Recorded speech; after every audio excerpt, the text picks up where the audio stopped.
Viewers, कैसे हैं आप? आई होप कि आप सब ठीक ठाक होंगे, हैप्पी होंगे, बिज़ी होंगे अपने अपने रमज़ान में, अपनी इबादतों में, अपनी रियाज़तों में, अल्लाह पाक को खुश करने के लिए।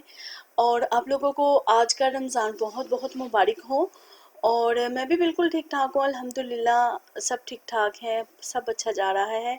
और चलते हैं आज के व्लॉग की तरफ। आज मैं आपके साथ दो वाइट वाइट रेसिपीज़ शेयर करूँगी। यहाँ पे मैं बना रही हूँ खीर, और एक जगह मैं बना रही हूँ आलमंड शेक। तो ये मैं बना रही हूँ खीर, जो कि बहुत ही मज़े की बनती है। आप लेफ़्ट ओवर राइस की भी बना सकते हैं।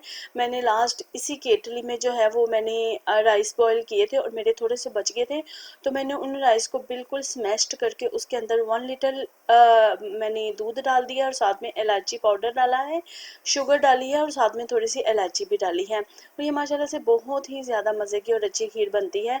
और साथ में मैं यहाँ पे आपके साथ शेयर करने जा रही हूँ आलमंड शेक की रेसिपी। तो इससे पहले आलमंड का पेस्ट बना के रख लिया जाता है, और ये बहुत ही ज़्यादा मज़े का शेक शेक बोल लें, शरबत बोल लें, कुछ भी बोल लें, ये बहुत ही ज़्यादा मज़े का बनता है और बहुत ही ज़्यादा हेल्थी है। और इस तरीके से पीना है। ये 2-3 तरीक़ों से बनता है, लेकिन ये वाला तरीका जो है वो सबसे ज़्यादा इजी है। तो इसमें मैंने आलमंड्स को ओवरनाइट भिगो के रख लिया था, और उसके सारे छिलके जो मैंने उतार लिए थे, बल्कि हस्बैंड से उतरवा लिए थे। और अभी मैंने उसे ब्लेंड किया है अच्छे तरीके से। मैंने उसे बिल्कुल क्रीमी सा ब्लेंड कर लिया, और अभी उसे मैंने डाल दिया है पैन के अंदर, और इसमें मैंने तकरीबन 1 लीटर वाटर शामिल कर दिया है। मेरे आलमंड जो थे आई थिंक 100 ग्राम मैंने आलमंड लिए हैं, और उसमें 1 टेबल स्पून जो है वो मैंने कार्डिमन पाउडर लिया है। ये 3 चीज़ें ली हैं, इसके अलावा कुछ भी नहीं लिया। शुगर भी मैंने नहीं डाली, क्योंकि मर्ज़ी होती है, किसी दिन शुगर डाल के इंसान बना लेता है, किसी दिन शुगर के बगैर बना सकता है, आपकी अपनी मर्ज़ी है। अगर आप इसमें शुगर डालना चाहें तो डाल सकते हैं, अदरवाइज़ जब आप इसे शेक बनाएं तो तब भी आप शुगर मिला सकते हैं। तो यहाँ पे मैं अफ्तारी की तैयारी कर रही थी। टाइम बहुत ही ज़्यादा कम रह गया था, क्योंकि नमाज़ें पढ़ने के बाद ये माशाल्लाह से जो टाइम होता है इतनी जल्दी गुजर जाता है कि पता ही नहीं चलता। तो यहाँ मैं असर पढ़ के फ़ारिग हुई थी, और असर पढ़ने के फ़ौरन बाद मैं किचन में आ जाती हूँ। 5 o'clock का टाइम होता है, और 2 घंटे किचन में कैसे गुजर जाते हैं पता भी नहीं चलता। तो यहाँ पे मैं बना रही हूँ पकोड़े, क्योंकि जिस दिन से रमज़ान स्टार्ट हुआ है ये पालक और आलू वाले पकोड़े नहीं बनाएंगे। तो आज मैंने सोचा कि क्यों ना पालक और आलू वाले पकोड़े बनाए जाएं, क्योंकि ये हमारे मोस्ट ट्रेडिशनल पकोड़े हैं, और ये हर घर में लाजिम बनते हैं। अफ्तारी में, रमज़ान में ये पकोड़े लाजिम बनते हैं। तो मुख्तलिफ बदल बदल के चीज़ें बनाई जा रही हैं। तो पकोड़े जो थे ये वाले मैंने जब से रमज़ान शुरू हुआ है नहीं बनाया। तो मैं ये बना रही हूँ, मेरा मेथड यही है। मैं बेसन लेती हूँ, इसमें पिसी हुई लाल मिर्ची लेती हूँ, काली मिर्ची नहीं लेती, सूखा धनिया लेती हूँ, ज़ीरा लेती हूँ, और नमक होता है, और गरम मसाला भी मैं नहीं डालती। बस यही चीज़ें होती हैं, और इसके अलावा बस 3 से 4 चीज़ें इसमें जाती हैं, और ये बहुत ही मज़ेदार बन जाते हैं। आपकी मर्ज़ी, आप दही भी डाल सकते हैं, आपकी मर्ज़ी, आप इसे पानी के साथ भी गूंद सकते हैं, लेकिन दही से ये है कि इनका टेस्ट बहुत ही मज़ेदार बन जाता है, खट्टा खट्टा सा टेस्ट बनता है। तो रेड मिर्ची मुझे थोड़ी कम लग रही थी, तो मैंने थोड़ी सी और डाली है। तो मैं यहाँ पे ज़्यादा बैटर बना रही हूँ, क्योंकि मुझे नेक्स्ट डे जो है वो करी बनानी है, और इसलिए मैंने ज़्यादा बैटर बना के रख लिया, ताकि कल भी मैं यूज़ कर लूँ। जितना आज अफ्तारी में यूज़ होगा उसके बाद रख लूँगी, और कल भी बना लूँगी। और आज जो है मैं 2-3 दिन बाद व्लॉग कर रही हूँ, क्योंकि मेरी तबीयत ठीक नहीं थी, और व्लॉग करने का बिल्कुल भी दिल नहीं चाह रहा था। और वैसे भी रोज़ा खोलने के बाद तबीयत बहुत ज़्यादा नंदहाल हो जाती है। आप लोग भी शेयर कीजिएगा, कमेंट्स में बताइएगा कि आपकी तबीयत कैसी रहती है रोज़ा खोलने के बाद। मेरा ये है कि रोज़ा खोलने से पहले भी तबीयत एक्टिव रहती है, और 10 PM के बाद भी तबीयत ठीक रह जाती है, लेकिन अफ्तारी के फ़ौरन बाद मेरी तबीयत बहुत ज़्यादा डाउन होती है। एनीवेज, यहाँ पे दोनों चीज़ें तैयारी की सूरत हाल में थी, तो मैंने हस्बैंड से बोला कि वो खीर में चम्मच चलाएं, और मैं आलमंड शेक में आलमंड पेस्ट में चम्मच चलाती हूँ। और अभी आप देख सकते हैं कि इसकी बहुत सी थिक पेस्ट बन गई है, और जितना भी हो सके आपने इसके अंदर से पानी सुखा लेना है, क्योंकि फिर आपको जो है इसे फ्रीज़ करने में काफ़ी आसानी रहती है। अगर पानी रहेगा तो फिर फ्रीज़ करने में काफ़ी मुश्किल होगा। तो जितना भी हो सके हम इसमें अगर पानी सुखा लेंगे तो हमारी जो है वो फ्रीज़ करने में हमें बहुत ज़्यादा मुश्किल नहीं होगी। तो अभी जितना भी मेरे से मुमकिन हो सकता है मैं इसका पानी एवेपोरेट कर रही हूँ, और ये करने के बाद मैं रख लूँगी। और ये बहुत ही ज़्यादा मज़े का बना है, आप यकीन करें जिस दिन का बनाया हम लोग अफ्तारी में मस्ट ये शेक बना रहे हैं। और अभी मैं जल्द से जल्द यहाँ पे अफ्तारी की तैयारी कर रही थी। उधर मैंने डाले हैं पकोड़े, और वो पकोड़े फ्राई हो रहे हैं, और यहाँ पे मैं बना रही हूँ चने, मसाले वाले चने। ये चने बहुत ही ज़्यादा मज़े के बनते हैं और आप दो तीन तरीक़ों से बना सकते हैं। एक तरीका ये है, नेक्स्ट दूसरा तरीका शेयर करूँगी। इसमें यह है कि मैंने ओनियन डाला है पैन के अंदर, और उसमें मैंने चने डाल दिए हैं। आज मैंने वो चने लिए हैं जो मैंने बॉईल किए हैं, और उसके साथ बॉईल पोटैटो डाल दिए हैं, और साथ में थोड़ा सा कोरिएंडर मिंट डाला है, और टमाटर डाला है, ओनियन डाला है, छोटे छोटे उनके पीसेस करके डाल दिए हैं। और साथ में आप अपनी मर्ज़ी के स्पाइसेस डाल सकते हैं अकॉर्डिंग टू योर टेस्ट, लेकिन इसमें बेसिक मसाले ही जाते हैं। आप चाट मसाला डाल दें, सॉल्ट पेपर डाल दें।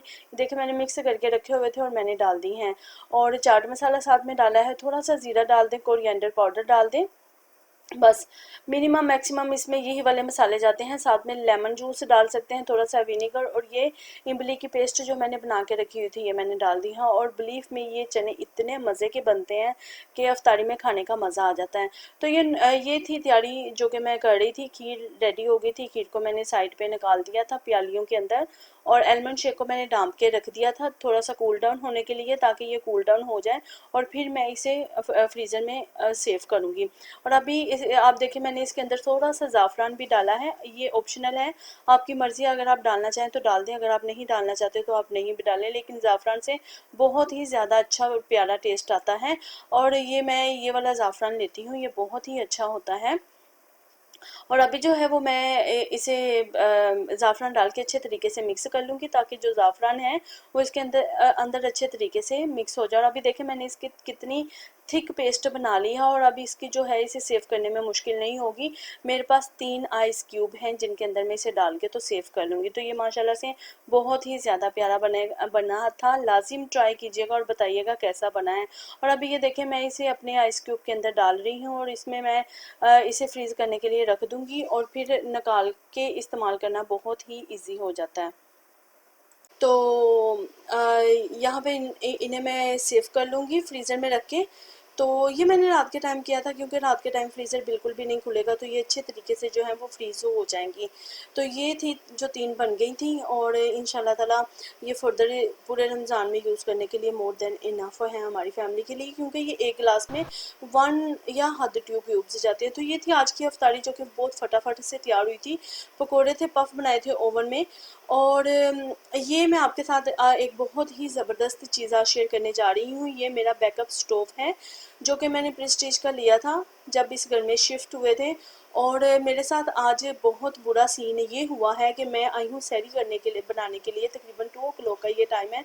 तो मैंने देखा है तो मेरा सिलेंडर जो है वो बिल्कुल ख़त्म हो गया और गैस नहीं आ रही, और मैं एकदम से इतना ज़्यादा टेंस हुई कि अब मैं क्या करूँ। तो फिर मेरे हस्बैंड आए और उन्होंने बोला कि तुम्हारे पास तो ये ओवन ये पड़ा हुआ है फ्लेम, तो इसे क्यों नहीं यूज़ करती। तो मेरे ब्रेन से बिल्कुल भी निकला हुआ था कि मेरे पास ये पड़ा हुआ है।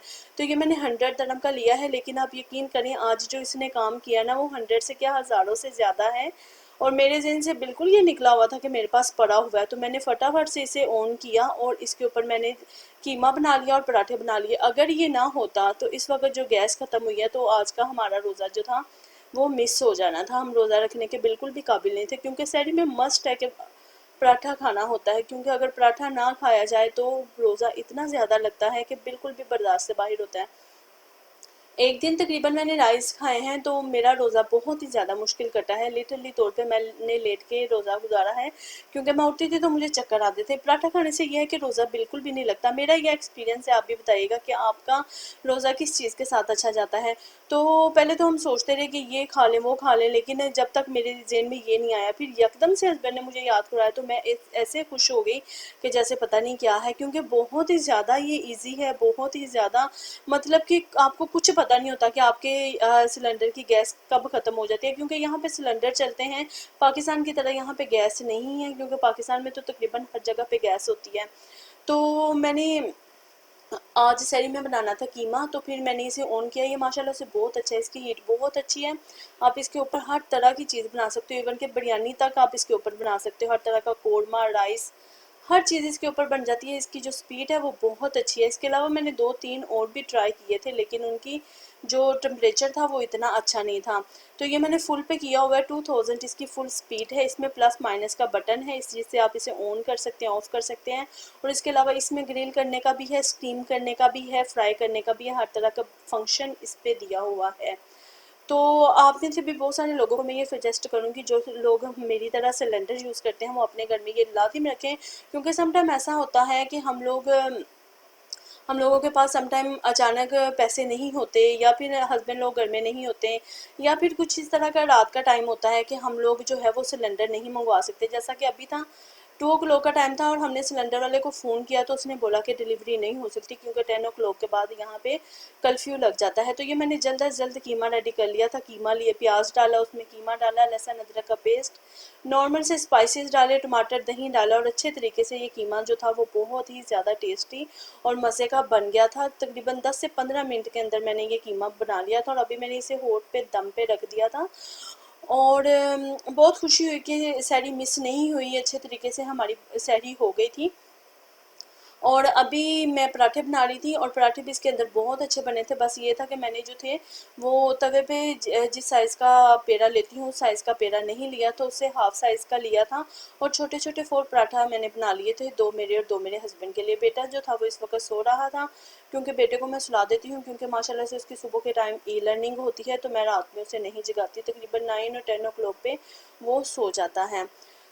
तो अभी ये माशाल्लाह से हमारी अफ्तारी सहरी बन गई थी, और अभी आराम सुकून से बैठ के हम लोग सहरी करेंगे। और अल्लाह पाक का लाख लाख दफ़ा शुक्र करूँगी कि इस तरह की सहूलतें हैं जो हमारे लिए इतनी ज़्यादा आसान है। तो अल्लाह पाक हर एक को ऐसी सहूलतों से नवाजे, और परेशानियाँ अल्लाह ताला हर एक की दूर करे। इस रमज़ान के बाबरकत महीने में अल्लाह पाक इस जो गंदी वायरस फैली हुई है, अल्लाह ताला जल्द अज जल्द इससे हमें बचाए और हमें दूर करे, और पूरी दुनिया में ये वायरस का ख़ात्मा हो जाए।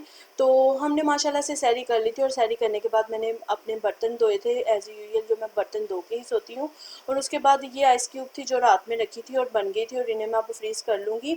तो ये था मेरा आज का व्लॉग, सहरी और अफ्तारी और आज की मेरी रूटीन। आई होप आपको मेरा व्लॉग अच्छा लगा होगा।